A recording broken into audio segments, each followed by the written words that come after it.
బెంగాల్లో ఓ పక్కన సైన్యం అంటే కేంద్ర బలగాలు, రెండో పక్కన నిఘా వ్యవస్థలు అందరూ సీరియస్ ఎఫర్ట్ పెట్టడంతోనే మొదటి విడతలో అయినా కూడా కొన్ని సంఘటనలు చోటు చేసుకున్నాయి. రెండవ విడత అత్యంత కీలకమైనది 24 పరగణాలు లాంటిది. ఒకప్పుడు దాడులు, ప్రతి దాడులు, మర్డర్లు, బాంబు దాడులు జరిగిన ప్లేస్. నిన్నటించి బాంబులు సెట్ చేస్తే దాదాపుగా 1200 నాటు బాంబులు దొరికినాయి.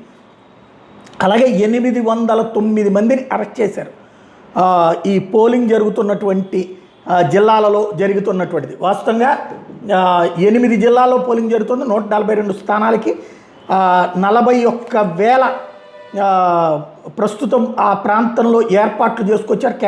41,000 కేంద్రాలలో ఎలక్షన్ జరగబోతుంది. 1448 మంది అభ్యర్థులు ఉన్నది. 7 నుంచి ఉదయం 6 దాకా జరిగేటటువంటి పోలింగ్ సాయంత్రం 6 దాకా. టోటల్గా ఇప్పటిదాకా 2300 మందిని అరెస్ట్ చేశారు.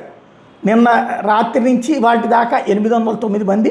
టోటల్గా 2300 మంది ఫేజ్ 2 పోలింగ్లో అరెస్టులు జరిగినాయి. ఓ సిస్టమేటిక్ రూట్లో కంట్రోల్ చేస్తున్నారు.